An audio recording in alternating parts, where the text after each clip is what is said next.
gold lines like veins, blueprints for tomorrow when the mind remains. NFTs glow, innovation in the show, inspired from the ground, watch the progress as it grows. Builders get the crown, never fold, never slow. This the based NFT show, everybody let's go. Sketches on napkins to decentralized captains, blockchains they running, breaking through the old patterns, lifting up the dreamers till success ain't a question. Late night at base junkie, this the session. Pixelated dreams, but the passion ain't a JPEG. Crypto convos, buzz like lightning through the headset. Build to shape the culture, roots and dead with the code. On this base we elevate, it's a glory-filled road.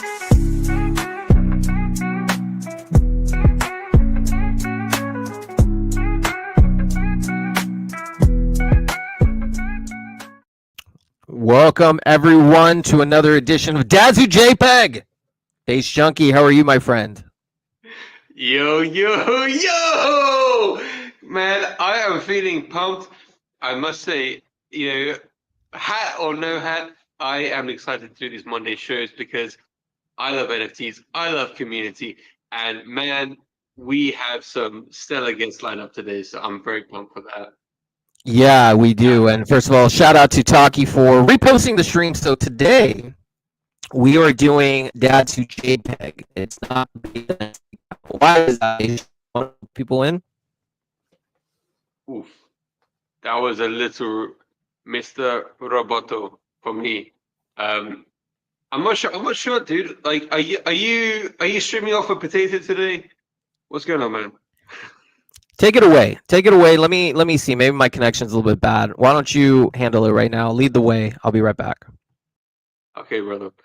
Well, guys, so some of you may know that Jesse, Nibel, David, and many of the base team have been saying the 16th of July, TBA, TBA, TBA, to be announced.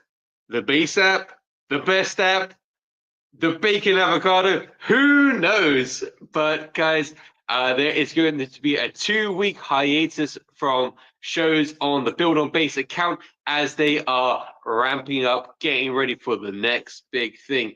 The Coinbase wallet is having a massive upgrade. I'm not even hosting. I see Recon no hat. Who is this guy? Man, I'm not gonna lie, I was having a good hair day. I was feeling it. I got all these grays. Yeah, let the silver flocks fly. That's what I say. But for the next 2 weeks, you will be seeing the Base NFT show, aka Dad's Who Jpeg, aka Dad's Talking JPEGs, because in Europe, pegging means something different. Dad's Who Jpeg, I don't know, man. But we're a couple of fathers who love to fiddle around with the JPEGs. Brother Bill, I see you're back. I really hope you can hear me. I can hear you, mate. Honestly, man, like literally throw away the potato, back with the high fidelity. You know, it's once the base NFT show and they take us down, my life just goes in spirals. I don't know what to do. We're not on the base build account, but I'm happy to bring you back on today, like me and you on this show. So, you ready to bring on some guests? Well, I mean, I know we got some stellar guests in the wings, but let's dive into NFT land for a moment. Let's see what the temperature in the room is. In fact, while we get things started, so I know you are a better chart reader than myself. I mean, let's take one step back, even a little bit further than NFTs. Tell us your particular thoughts on the market. What's going on, and where do you currently see NFTs in the mix? Number go up. Number is going up. That's really all there is to it.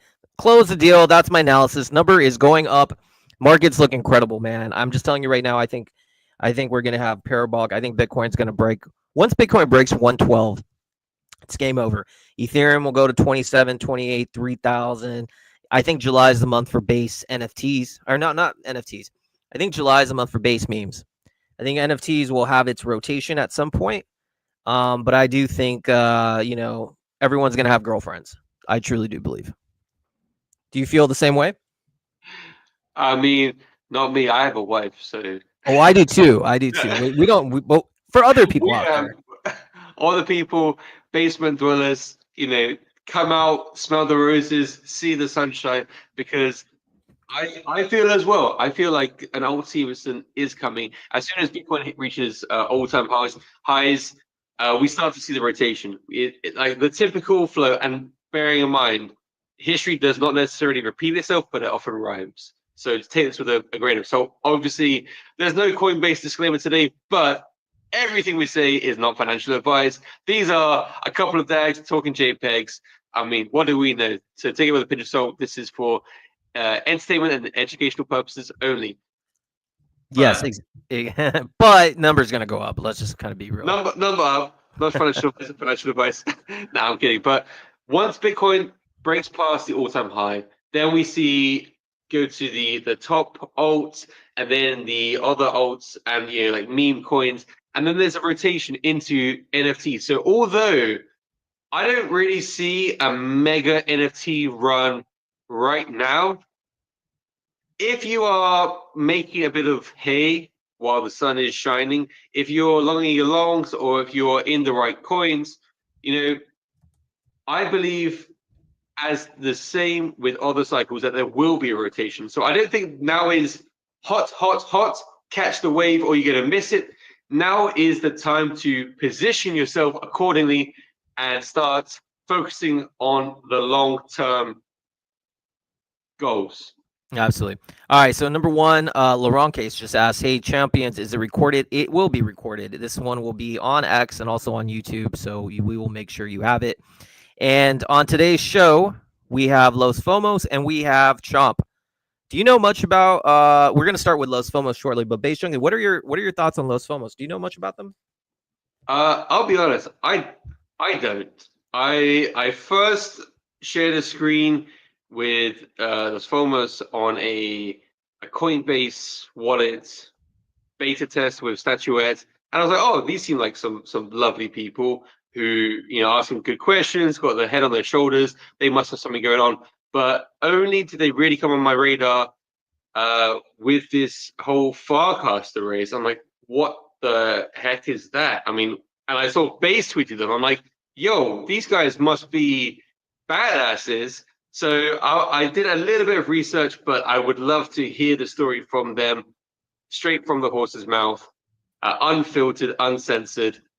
I look forward to hearing more directly from the founders of Los Fomos. Yeah, we're gonna have them on. I'm excited to have them on. So they're in the podcast game, and everything that they put out is if you're in podcasting, you're also into the NFT world because distribution comes on chain. You're putting stuff on chain. You can download it as an NFT, whether it's through pods.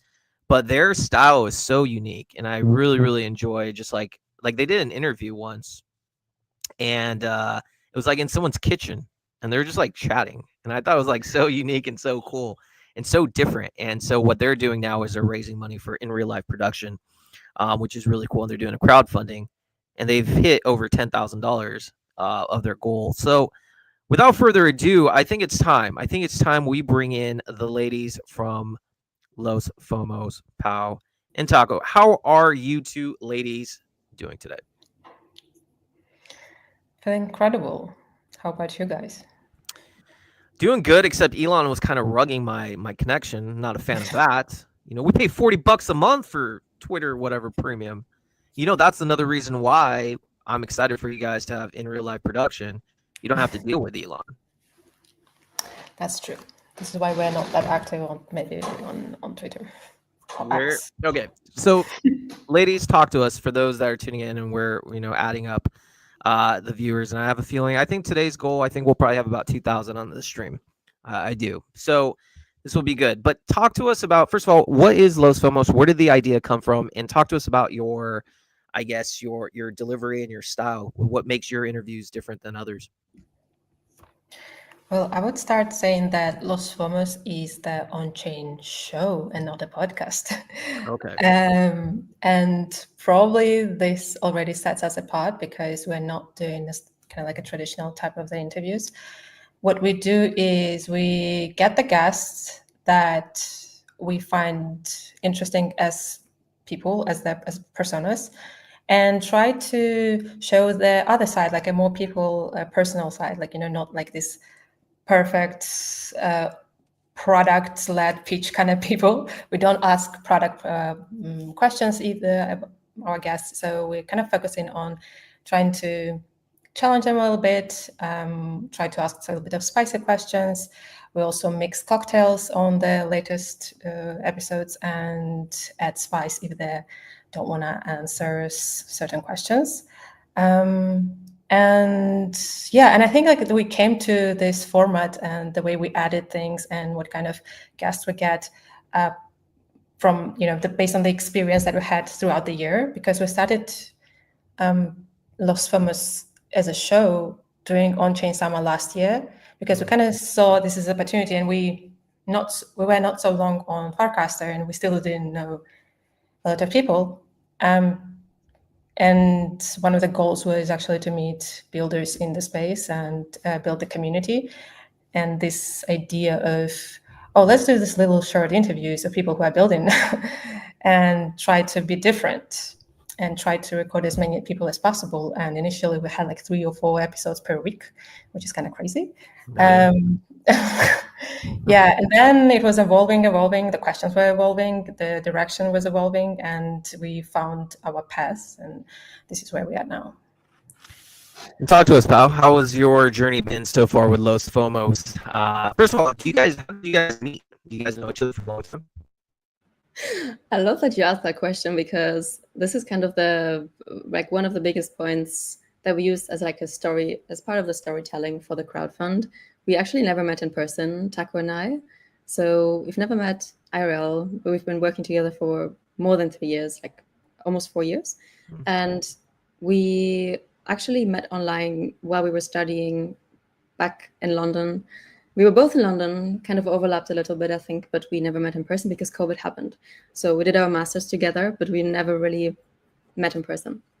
And yeah, so during that time, we got into NFTs. Taco pulled me down this rabbit hole of NFT art, and we realized what we can actually do with this technology, kind of going from there. But the journey so far has been cool because I love connecting with people. And I think that one of the things we saw was, as Taco was saying, there's not a lot of shows or podcasts out there that talk about more cultural things, like revealing the person, the spice behind the personality, because everyone is a person behind the builder. And this is what we did. And we connected with so many people. I mean, those people that donated for the crowdfund, they were people that we met along the way, most of them.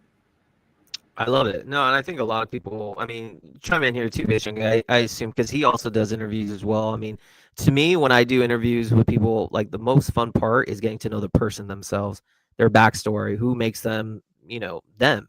Because you can talk about the products all the time, and that's cool. But like to me, it's like learning who the builder is, their personalities, and so I like that you guys focus on that. What are your thoughts on that, baby? I think it's fundamental, to be honest. I think it is, it's something that sets you guys apart, and it's something that sets an average interview from an exceptional one, or for you guys, a spicy one. I know that's one of the words you like to use. Like, I think you can have the same projects or the same builders giving the same-ish spiel on a dozen different podcast spaces. This is my product. This is my backstory. Blah blah blah blah blah. It's fun. It's important, of course. If you've never heard the project, if you've never heard, like, know the guy, like, of course these are the ABC questions. These are like the 1, 2, 3s. But to add that little zest to find, okay, look, here's a curveball. You maybe weren't ready for this question, but how it shows the audience how the person thinks on their feet, for one, but also catches the person off guard. And I think those kind of questions are the ones that really make an impact with the person. I mean, for example, I remember when I had my 50th the base show, the base space is what I called it. I had Jesse on. Jesse came on as like just a short little, like, hey hey, thanks for what you're doing. And we played just two truths and a lie. And it was like the first kind of, I think Bill was there for that. I was. Yeah. I mean, it was a milestone for me, but also it was a fun way for the listeners and the audience and for Jesse to all, just be part of something that you wouldn't hear on every other interview. So I definitely hats off to you. I mean, hats off today. Yeah. Commend you on taking a different approach and digging beneath the surface on those interviews. I will make a quick comment about what you just said. I think that's a great point. And the thing is that a lot of the people, especially in this space, in this little tiny space we're all in, they are all going to different places to basically create a specific type of story that they want to build, that they want to create around themselves and about their product and their company to basically create the image that they want people to have about them. And that's totally understandable. But I think what also made us different was that we were picking people based on the vibe they had online. So we didn't do that at the very beginning because we were like trying to figure out what other vibes people have. But we want those people that really resonate with Los Fomos and that we want to see, we would like to watch. So we were not just going for anyone, we were going for very specific people that we thought would be interesting. And I think this is probably what makes a difference looking back. How often do you guys do a show? I know you guys are saying you're doing multiple shows a week, which is pretty difficult. You guys have scaled back, yes? Yeah, like we kind of like started slowing down and then doing one episode per week. Mm-hmm. And then I think in this beginning of this year, we ended up on doing, like once a week. And now we do once in a few weeks. But how we record is basically, at least while we were doing it online, we were recording in the batch recordings. So we had guests that we liked, and we would dedicate 2 to 3 weeks to basically recording the episodes, and then over time editing, and then based on the token partnerships, because that's how we monetize the episodes. And based on the token partnerships, we could then run campaigns to drive mints to our episodes, and we would drop the episode based on that. And we still have 3 episodes in our backlog, which are really cool. And we just wait the right moment to let them out. So I like it. I have a question. So previously, Paolo, in fact, you mentioned that you are interviewing people that you vibe with. Now, for people that aren't familiar with Los Fomos, what is the vibe of Los Fomos, and what are some of the principles that you really stand for?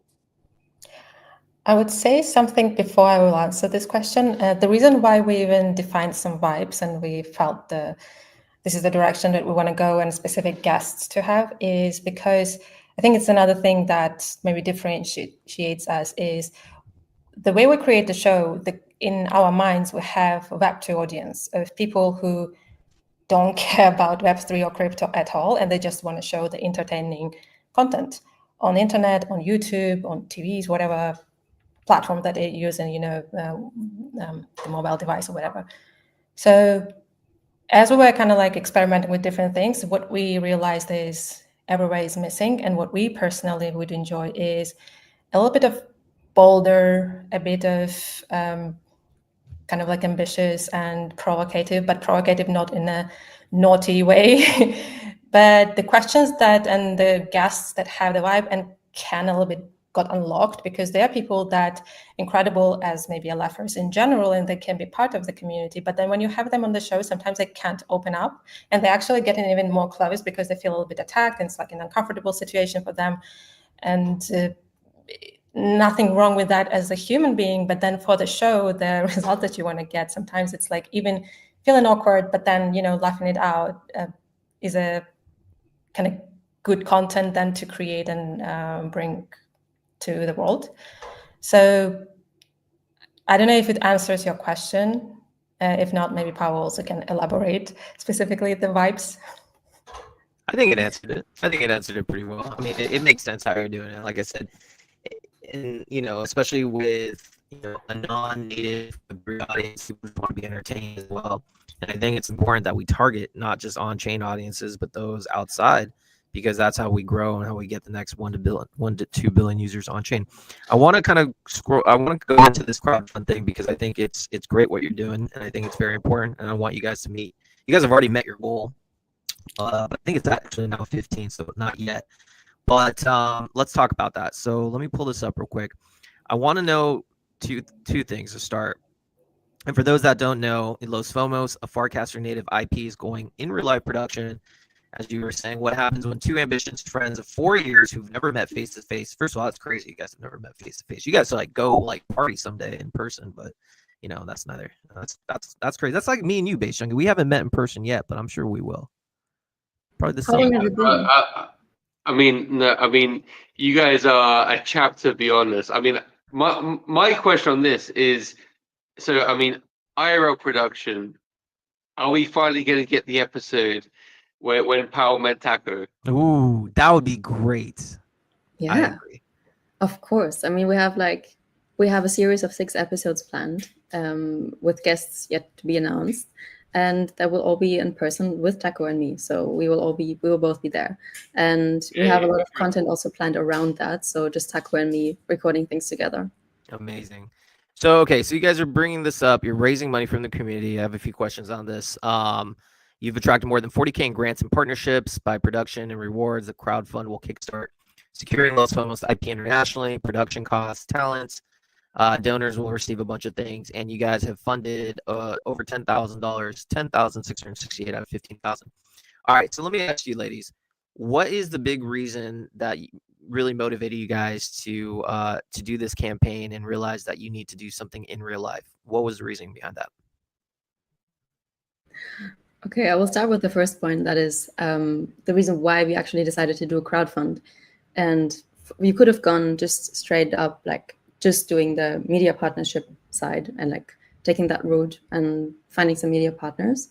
I think it's really cool to give LFers, our community, the chance to actually participate in helping us to achieve the next step of Los Fomos, because this will forever be the thing that they did with us, So like a lot of the people that, as I said before, donated, they were people that we either had on the show in the past like 70 episodes, or people that know these people that were on the show, or people we met on the timeline. So it's giving them the chance to participate and to be part of it and say, like, we were part of this when it started, because we have big plans with the Los Fomos IP and taking it way beyond like the crypto space and Farcaster. So I think that is a really cool chance, and also obviously shows us, do people really want to see us continue to do that? And I would say that the proof of concept is yes. The result is yes, they want us to continue building Los Fomos out. And then the other thing, what was the second part of your question again?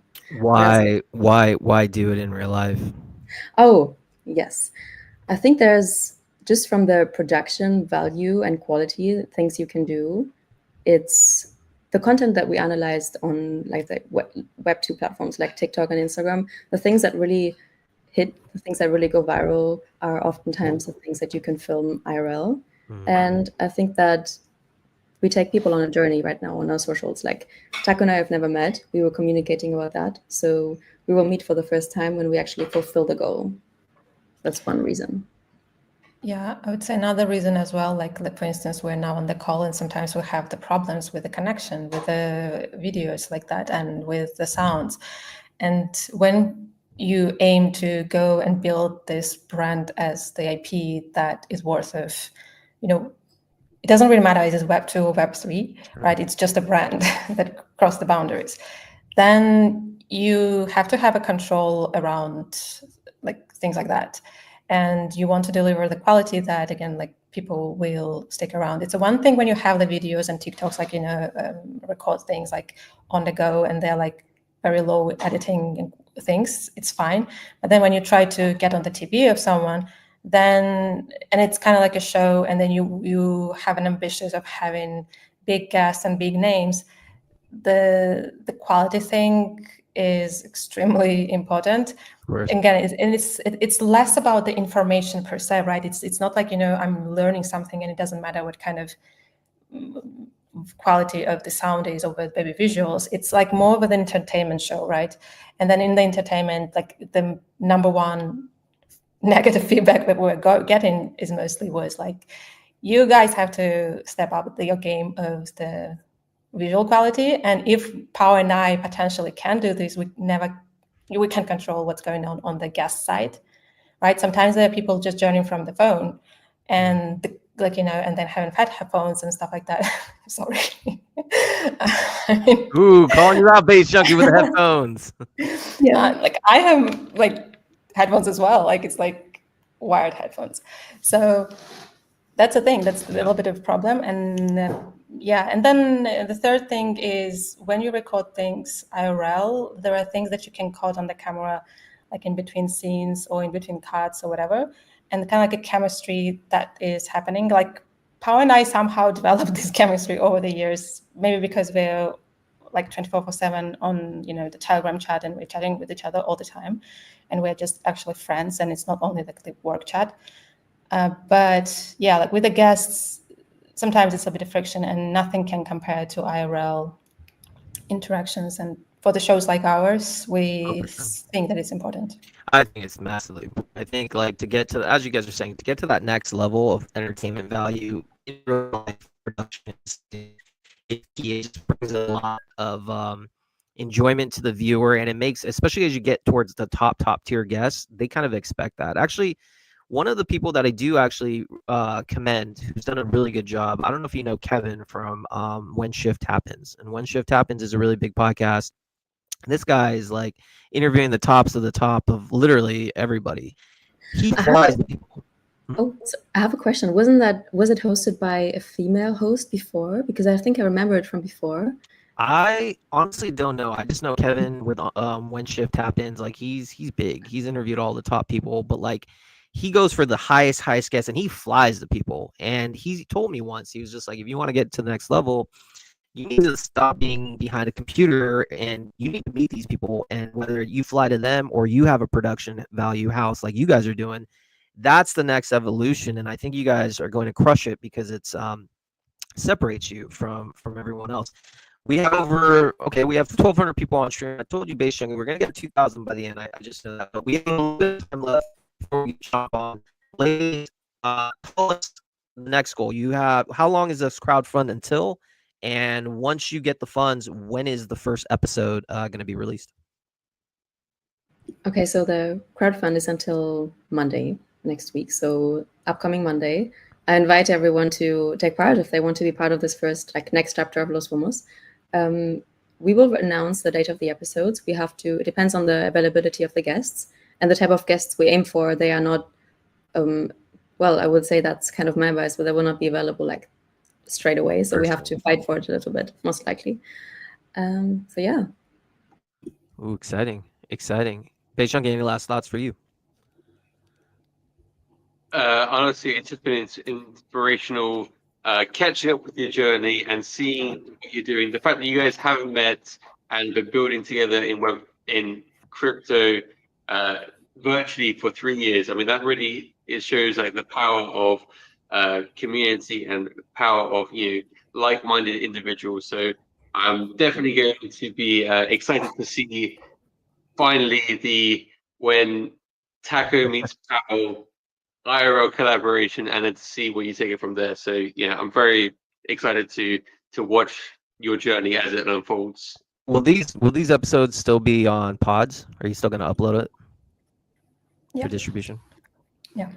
Yeah, I think the on-chain part is extremely important for us. Like, we are creators, but we're also builders, and we are building the community on-chain. Like on Farcaster, we started building from the mini app, but it will expand, which is we're building the community app where people can build their statuses within the Los Fomos community. So they already have roles like producers if they're subscribing to Hypersub. They have a role of an LFer if they're following Farcaster channel, and crew and mixologists, like based on different on-chain actions. And it's all happening like fetching of on-chain activities of their connected wallets. And with the donations, there are also like founding roles that we will be introducing as the crowdfund ends, so we can, you know, assign it to the new people. And as we grow, this is basically how we see how we're going to be onboarding people on chain. As we're creating the show and as we're growing our audience beyond Farcaster and existing, you know, the ecosystem that we are right now, people joining our app and then joining basically the on-chain behind the scenes, maybe without realizing it, hopefully, because that's the goal of, you know, the experience being so smooth that they don't even think about it. And this is how we think people will be onboarded, because they will go after the brands, whether it's Los Fomos or something else, to be part of the specific community that they like. So yeah, Love it. thoughts stay. I think it's needed. I think, like I said, production value, the 1 to 2 billion users. I mean, me and Beijing have talked about this too, and we actually dabble. The way we're going to get the next 1 to 2 billion users isn't necessarily we have an NFT project that we feel is going to be onboarding the next wave of retail. But in your guys' case, having an entertainment show that people are new to base and they see what you're doing, they see the builders you bring on, that's going to get them interested. Higher production value is going to get them even more people interested. So I think what you're doing is really a necessary thing. So I'm glad you guys are stepping up for that. Yeah, it's a fun journey, and we're grateful for the support we received, because without them wouldn't have been possible. The next Arrow SAP, at least not so soon. So Yeah. Thanks for bringing Taco and me together, to people who are listening who donated. Absolutely. And last question is, where, if you could spill the alpha, where is the studio going to be? In what area of the world? Can you spill the beans? Okay, so it will be in Paris. Okay.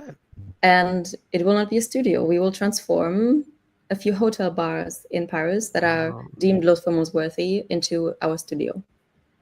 Very Wow. cool. Alpha, baby. Alpha alert on the Jpeg with Los Fomos. Taco Pal, thanks for coming on. Thanks for having us. Yeah, thank you. It's been fun. Great to meet you guys. And I will have to ask you a spicy question at the end, because that's what we do when we join as guests. First, what's your favorite drink, and who would you not re-invite? Ooh, okay. Chunky, why don't you go first? I gotta think about this one.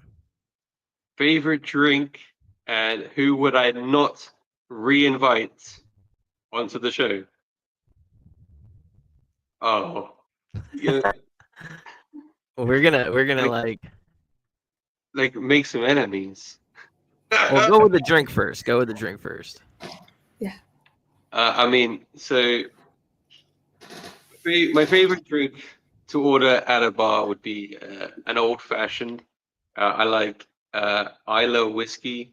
My favorite whiskey is a Talisker 10-year single malt.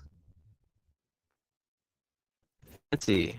Damn, mine. I felt like such like when you hear my answer, it's gonna be like so like lame compared to his. My drink is my drink is a kettle soda with 3 limes, not 1, not 2, not 4, but 3 limes. It's the perfect cocktail. It's clean. Doesn't get me a hangover. Your boy likes it, and it's found everywhere. And as far as who I wouldn't bring back on the show, that's tough. There was one guy. I'm not gonna lie. I won't say his name because that's just rude. But there was a guy on a different chain that I brought on when I first started the show last year.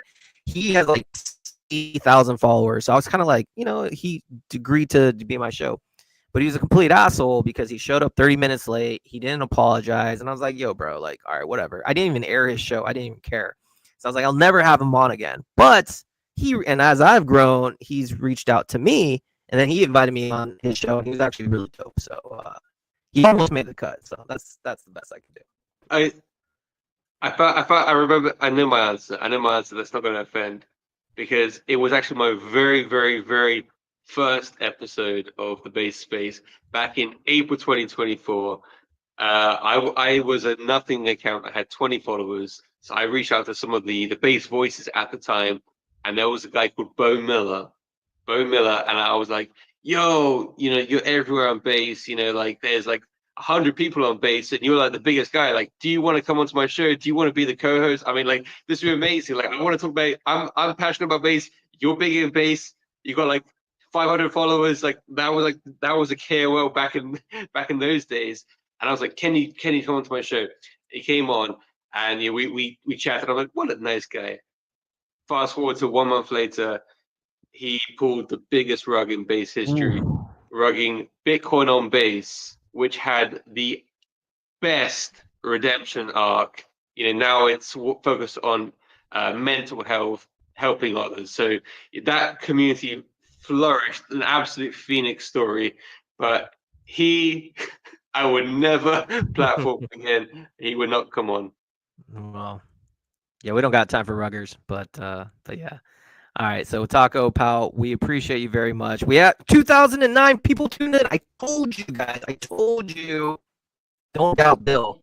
We appreciate each and every one of you. Good luck with the rest of your raise. I hope you guys raise all $15,000, and I look forward to the first episode. Thank you very much for having us, and yeah, it was a pleasure. Pleasure was all ours. Yes, May I say one last thing? There are plenty nice bars in the south of Portugal. If you ever choose to expand, I would love to do an IRL one day with you guys. Ooh, Portugal, France, international. There you go. That'd be awesome. No taken. Thank you. Never say never. All right, ladies. Cheers. All right, Thanks. guys. Well, that was the ladies from Los Fomos. That was great. That was John is in the audience. Tres chic a Paris. I don't know what that means. I think it's like 3 women in Paris. Is that what it is? No, dude. You Americans, you always butcher the. Pues yo hablo español, entonces explícame en español. No sé esto. ¿Qué es eso? Yo no hablo. It's très chic at Paris. I mean, I'm sure the butchery itself, but it means Paris is very fashionable, very chic. Thank you, Jonah. Thank you. I don't speak French, but and Jonah is très chic as well. She is. But I do speak Spanish. Wow, what a story, ruggers. I know we don't have time for ruggers. And a nice move based on getting invited ladies of Portugal. Ooh, he's a married man. I'm a married man. This is for base educational purposes only. That's funny. All right. Well, amazing segment with Los Fomos. I'm actually really excited for them to produce in real life content. If I wasn't pushing Topi, honestly, with you, and that's how we're onboarding it, I thought to myself, if I didn't have that, I would do an in real life live stream. Like that would be my thing. I would just get a studio and just do a live stream like a talk show. But I ain't got time for that. I got only time for Topi. But what they're doing is super cool. So I think it's very much needed. So 100%. And just to echo that, when you look at TikTok streams or the shorts, Instagram shorts, all that stuff, it's IRL content, IRL interviews. You see the Theo Vaughns, Joe Rogans, they're at the top of the tower, and it is IRL interviews. So I do understand that that's the next level. So full hats off to them. I mean, hats off today. For I don't know how much of my content they've seen, that they understood when I meant hats off. That's really what I meant. But I think creating viral content is a good way to bring on people, and I think NFTs really is a strong way that we are onboarding communities. Because I actually made a good post the other day. I saw Crypto Poet ask the question: if there was one project that you would if you were to onboard somebody into crypto, what would the one project be that you would introduce them to? And I was like, well, I would do the following 3 steps. 1, give them a base name so they have identity, they're known on chain. 2, I'd give them a based Topi.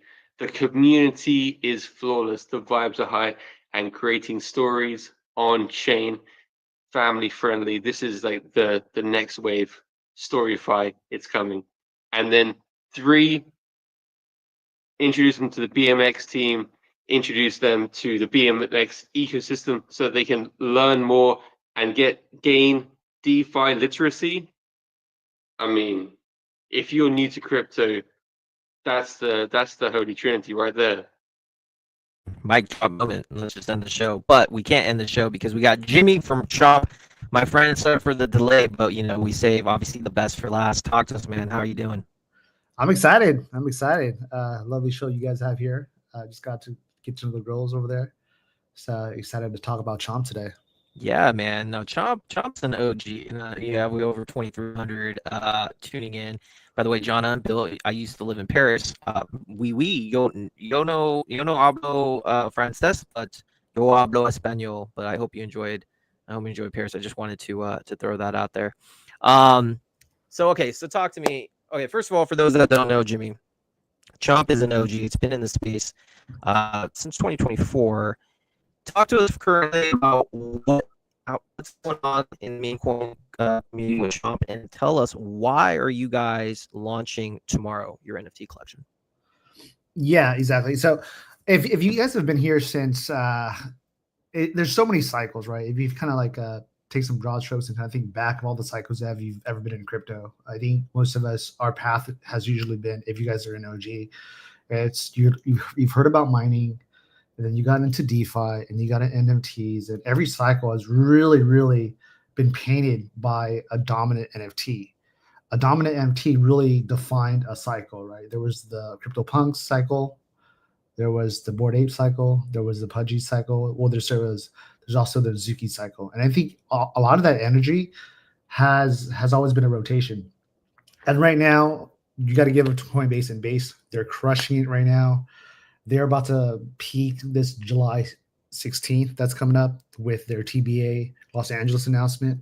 And a lot of things in crypto is really just timing, right? And what we've been doing with Chomp, we've been consistently putting out great art every day, kind of like Beeply and Bolianitis, just daily meme art. And in the back end, for the past 5 to 6 months, we've been trying to curate the best NFT possible for Base, so that Base community can rep a dope NFT for this cycle. Because with that energy that Base is bringing, usually it's going to be defined by a dominant PFP. I think the last cycle we saw the Retardios PFP really dominant on CT cycle, and I think it's just going to be the same. So we knew that this cycle was coming, and we had to release it at the right time. And I think it's just picture perfect right now. It's the perfect setup to release a PFP now. So talk to us about this. I do actually think timing couldn't be better. I think, so for those that follow me, yes, I talk NFTs, but my bread and butter is the trenches, man. I'm born in the trenches. I love meme projects. I've had my eyes on Chomp. Like I'm in the trenches. And I think I've been saying this for a while, that Base memes are going to have a massive July. It seems like everything's leading up to a massive July, whether it's Chomp, whether it's Ski, whether it's, you name it, right? Toshi. And so we all know that Degen's best form of marketing is great. And I think if you can launch your collection at a time that the memes are going to take off, then naturally, especially if you're a meme project, if you have an NFT collection, I think it'll do exceptionally well. So tell me about the style of Chompers. And then Base Junkie is like the resident NFT. He knows more about this than I know. So tell me about what kind of inspired you guys to build this aesthetic. Was there any collection that you kind of took knowledge from, or just tell us how you guys created this? Yeah, I apologize. I think I caught half of what you said. I think your connection is still a little bit laggy. I don't know if it's the same for you, but I think you asked to talk about the collection. So with this collection, we have about 1,000 PFPs. That's it.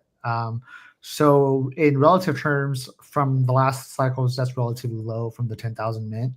And we priced it that way just because we know that the space is growing on Base, and you have to really know your community, right? If you're in the trenches, you know that to fully sustain a PFP project, you have to kind of cater towards your market needs. And we think 1,000 is just the right price point, or the right unit amount. And the styles that we have on this, it's very like has 3 themes, 3 pillars, which is like streetwear. Another one is military, and the next style is ninjas. And it's kind of nice because when you get the mix of combos, you get some interesting characters, and it becomes really unique, but they really blend really well. So it's not really out of pocket where it's kind of too goofy. And I think with Chomp, it's with our ethos, because our style is really hard work ethics, pursuit of excellence, and always just creating really dope art. And we poured so much into this collection, and we're finally excited to showcase it. So we're stoked. I like it. Big Chunky, tell me about your thoughts on the collection. What strikes you? Well, the first thing you said about how base needs like a strong IP, I wholeheartedly agree with that. You know, I think some of the earliest NFTs we saw on base were copy pasta stuff and just like base ...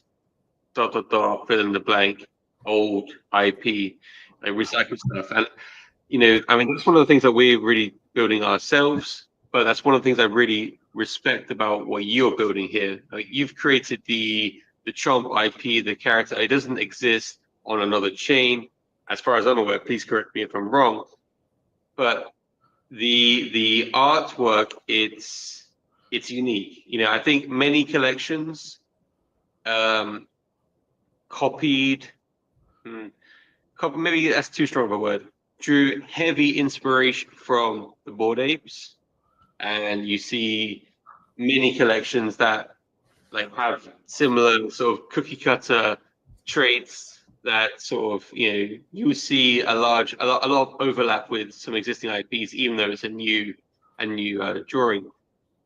I don't really see that in this. I see new art styles, like having the streetwear, the ninja wear, and the combatant wear. I haven't seen that elsewhere.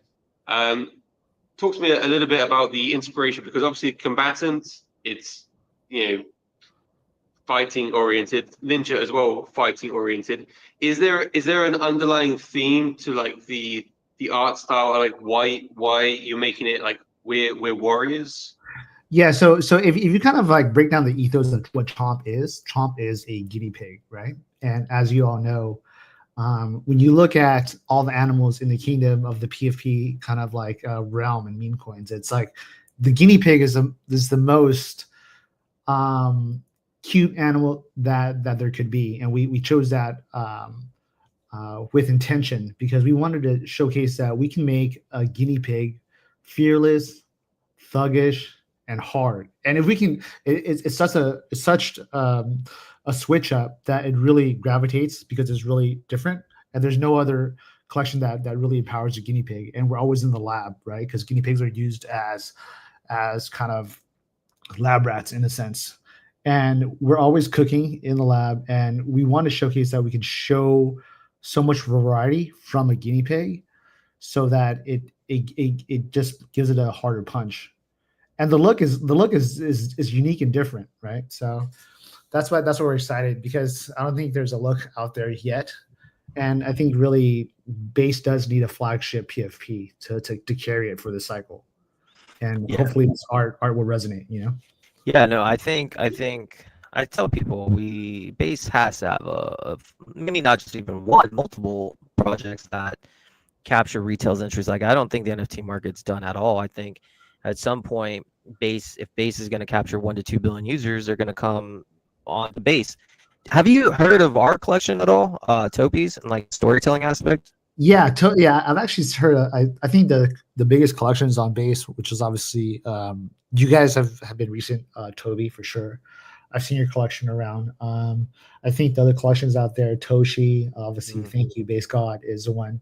I think that the key, I think the biggest metric that you could see of a successful collection is how many of the base community members, associates, employees, and builders actually want to change their PFP to their profile, right? If they're able to give you free exposure, that's a validation point. And I've seen you guys with Toby. There's a few community members that are active on CT, so which is great. And I think that's the goal, right? Like, do you have social validation from your peers and builders? Yeah, I think in your guys' situation, because the Chomp community is so strong, you have an added advantage of like your entire community buying an NFT. So it makes a lot of sense why you guys are creating a PFP collection, because I think your community and others not in your community are going to actually represent that, and that just creates more of a family feel. Yeah, and I think it just goes just as long as it's aligned with base, you're expanding your community, you're increasing online transactions, you're building your IP, you're building your brand, you're bringing more people in, and I think with this PFP, the more eyes that are out there, it can open up more doors for us as far as brand expansion, right? Within a vertical, you have so many things that you can do with art and DeFi, and as long as you hit these things, kind of what Toshi did with their collection with the NFT Toshi 2, you kind of have to look at the field and see what other people are doing and what is successful, and you have to really deliver it at the right time when the market is looking healthy. And right now, I'm so excited for ETH because you can just totally tell that there's a reversal coming on that ETH Bro. BTC. It's like just like at the prime, right? BTC dominance is going to fall off a cliff. Ethereum. Just imagine what the memes are going to do when ETH just actually pops. Imagine what Chomp's going to do. Good lord, number go up. We're all here for it. And then I think the brands. I think even with the Lindy effect, right? It's like the longer you're in the game, the longer you can sustain and survive these bear markets, and then you come back on the next bull cycle even stronger if you're able to time it right. And with us, we have more experience as far as these cycles, so we can really prepare for them and just last the competition and be ready to deliver when it's needed. So I have one question for you, Jimmy, and then Base Junkie, you can wrap it up. So we have over almost 3,200 people tuned in live. So tell us, Jimmy, the details for tomorrow's launch. You said there's 1,000 in the collection. Is there a whitelist? How much is a whitelist price? How much is a general mint price? Give us the details where to go and buy it and mint it.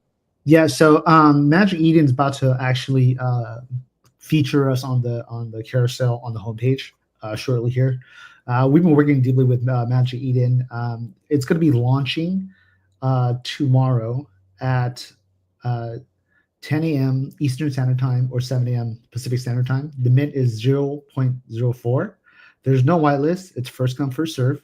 5 max per wallet, and it's only 1,000. So that means at most, I mean, it should be a quick, easy sell, hopefully.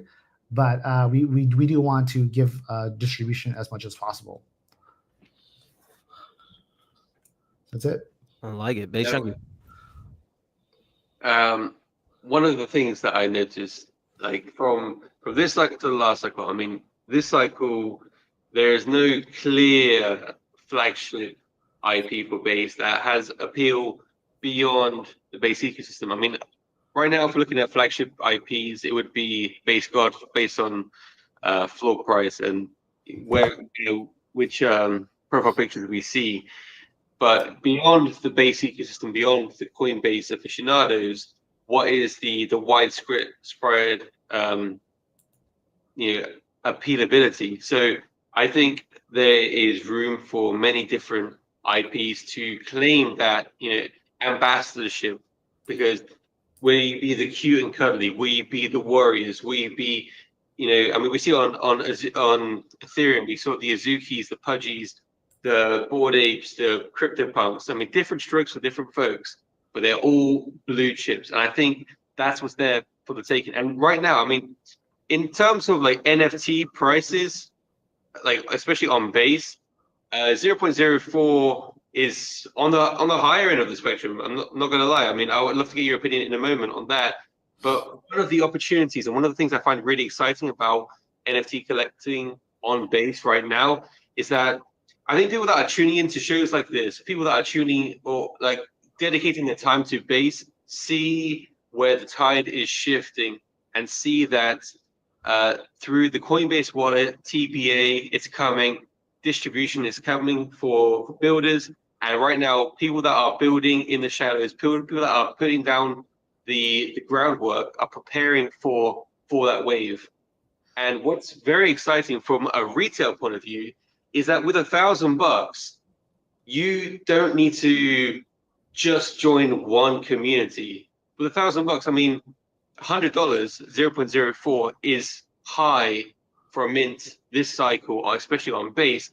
But if you compare it to the last cycle, this is a great entry. And with $1,000, you can join 4 or 5 different projects that you believe in, that you see are working, building, and then you can really position yourself before the wave is here. So I think it's a great time to position yourself in NFTs. But my one question to you after my thoughts expansion there is 0.04 is higher than a lot of NFT prices we've seen recently. What made you go for that higher price point? So I'm a DJ myself, right? I've been in cycles for the DeFi era during Binance DeFi era. So I think I have a better pulse as far as what the community needs. And when you look at a lot of these NFTs that are coming out of late, what was the last fresh mint that you guys have ever done? Like you were really excited as far as the dopest art. I really can't think of anything since like the last cycle, right? And a lot of times what That gets my heart. You cutting me deep, bro. Oh, so sorry. But like, but like, obviously the Toby mint too, but Good save. yeah, but what there's lots of when you look at art, and the thing that's missing a lot of these artists with NFT collections, and there's something that I call the soul of an NFT, right? A lot of times when you look at an NFT, there was something that really resonated when the last cycle when we looked at NFTs like penguins or Rizukis or something. It really hit. There was something that hit the soul where wow, that's beautiful, right?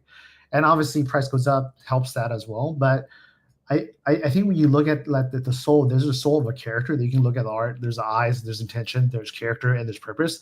It's really defined on the traits, because when you design traits, did thousands of traits, right? But you have to minimize it to the fact and kind of take out a lot of traits that aren't going to really fit your collection if it doesn't hit your pillars.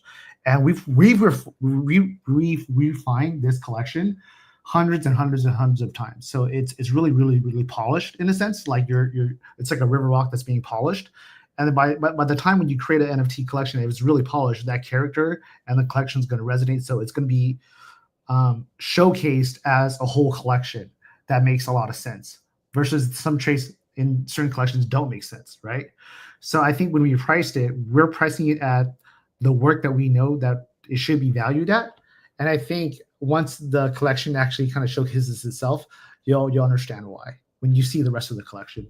Because when you see it as a whole, you're gonna be, oh, this is probably one of the better collections on base that has a chance to be a flagship PFP. Yeah, I actually think it's going to do well. I think, like I said, it is on the higher side. There's no doubt about that. But the difference between, normal mint that, honestly, if a random project was just going to come up with 0.04 in this environment, I think it would have a really tough time. But for you guys, because the Chomp community is so strong, I think it's going to do well. And I think the art's super cool. One of the things, Jimmy, and what Topi is doing is actually not really competing to be like, the top PFP. Like what we're doing is we're creating a decentralized storyboard platform. So what I think would be really cool is after you sell out, because I think it's gonna go, why don't you get one character and let's give it a backstory. Let's introduce like whatever, maybe it's your character, maybe it's one person in the community, and we use our decentralized storyboard platform and we just create the lore. It's all on chain, and we could talk about, all right, this is Chomp number 562. This is his name. This is his backstory. I think it'd be cool to kind of give that little story time for one of your collections, and we could collab that way. What do you think? Yeah, that sounds amazing. I'd love to look into it more. I gotta send it to my team, but yeah, I mean, I love the idea. I love to create stories. So, yeah, I love that aspect of it. That's all we're doing, man. What we're doing is just creating a decentralized storyboard. We've had people from base, David. Shout out to David on our leaderboard. I think he's the second highest ranked one. Gigagas. Yeah, he's number 2. Has he logged me off? Yo, yeah, you've been logged off a while, man. So basically, everything's done on chain. So we basically give the ability for PFPs, NFTs from different collections. We haven't opened it up to other collections. Right now, it's just Toby, but I think the next move is to open up to any other NFT collections. And some people in the community want to have a story about, one of their to make it even more valuable for the Chomp community or whatever. If a user can actually, create a story about their character, they're more in line to keep that character forever, because it's more than just an NFT. It becomes a sense of their soul. So, yeah, hit us up, man, and let's look into that. I definitely want to link up with you guys and Awesome. and to collab. But listen, Jimmy, any last words? We have Oh, 10 more people. We have 4,000. Come on, hold on. 7. Come on, give me 8 more. Come on. Tell some Chomp person to come in. Come on. Yeah, come on. Come on. Yeah, Well, I just want to give a quick shout out and big thank you for you guys for always creating content and letting us creators and builders come and showcase what we're building. You guys are doing an amazing job with everything you guys are doing. You guys are super active in the base community. You're like one of the pillars to really amplify our voices. So really appreciate that. Thank you so much. no, my pleasure, man. Thanks for connecting. That's literally our goal, man. We want to see baseball, and we want to see all the donors, not ruggers. We're not interested in scammers or ruggers, but I know you guys aren't. And so we just want the only way this community wins, man, is if we get the word out there. Otherwise, it's just a circle jerk of the same people buying the same stuff, right? So we need to do our job of amplifying the voices of base builders like yourself. And also because you're doing NFTs, we want to see NFTs win. And I truly do believe Base has all the abilities of being the #1 chain for all things NFTs. So, Jimmy, I hope to see you on On-Chain Summit. Last question: are you going to On-Chain Summit this year? I should be, yeah. Okay. In August, right? Yeah, I should be, yeah. Well, hopefully, if you do, I'm doing media coverage for them, Kevin and the team. So, would love to connect with you in person. It would be dope. But Jimmy, thanks for coming on, man. All right, Good man. luck tomorrow. All right, thanks. Have a good one. Bye. You too. Jimmy from Chomp, 4,063 people have just tuned in, and man, I think Base Chunky, this is like one of our stronger shows today. Yeah, dude. I mean, I just look at the numbers and you're crushing it, man. Like, I'm only good for Come one on. thing, dude. That's just literally my live streams are the only thing I'm good at. Like, you know what? This is why we're a good team. I get decent live stream numbers. I've started to, so that's cool. But you get like your posts in the morning, you just lift the community. You get like so many people be like, "Yeah, Base Junkie GM," and like you create like such like good vibes that like I don't do that. So we make a good team. Well, dude, I mean, that's teamwork makes the dream work. You know, like you have your skills, I have mine, and together we collab, we make magic. And you know, one of the things that I really am like excited about collaborating with other projects on, like with the Topopedia and you know the on-chain storyboarding, like whatever project you are a fan of, whatever project that you resonate with, you know, one thing that Jimmy from Chomp said that was so profound is that all of the Chomp characters each have a soul. And when a character has a soul, when it's a cohesive art piece, when it's a Chomp with style, whether it's a Topi rocking a vibe, you know, you can what makes the difference between you know blue chip from run of the mill is like your character has a story to tell. You can look at your PFP, you can look at your Chomp PFP, you can look at your Topi, and you can see, hey, that character has a story to tell. And the fact that we've created a proprietary on-chain storyboard where people can tell the story of their character and put it on chain, immortalize the story of that. I just think I'm looking forward to how we bring it to Farcaster. Alpha, not Alpha. If you were there last week on Topi Tuesdays, you would have heard the Alpha leak. The Farcaster mini app is coming for the Topopedia on-chain story writing, but then expanding it across the base NFT ecosystem and beyond. If your NFT character has a soul, tell its story. And the fact that we have an incredible developer who's created this proprietary on-chain story board. I mean, let's bring the stories on chain. Let's give an extra dimension to your PFP this year on 2025.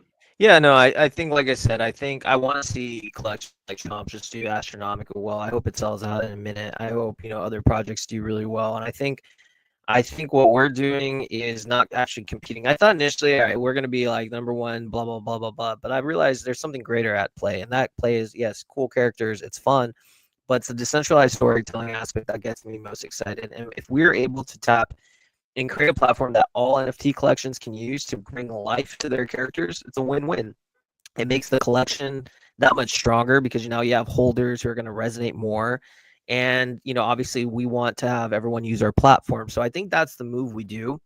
And that's the kind of like picks and shovels that we're providing, right? And I think for Topi holders, the Genesis Topi holders, if the platform gets very, very big usage, then the Topi 2222 collection is going to do very, very well. So I'm very much looking forward to collaborating with Jimmy and the team, and seeing what we can do. And I really do want to tell more stories of different characters, and everything leads into base Topi, the magical realm where dreams can be made for your NFTs. So looking forward to that. But Base Junkie, listen, man, we did it pretty good, bro. 4,200 almost tuned in. I mean, what you got cooking the rest of the day?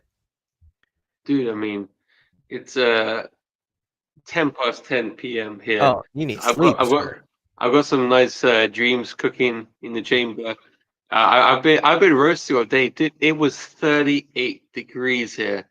Bro, I don't know what that means. I'm from California. Tell me in it's like 120 or something. I don't know. It's okay. It's at least 105. I think it's 105, 110 if it can get that hot. But it is. I saved a bird today.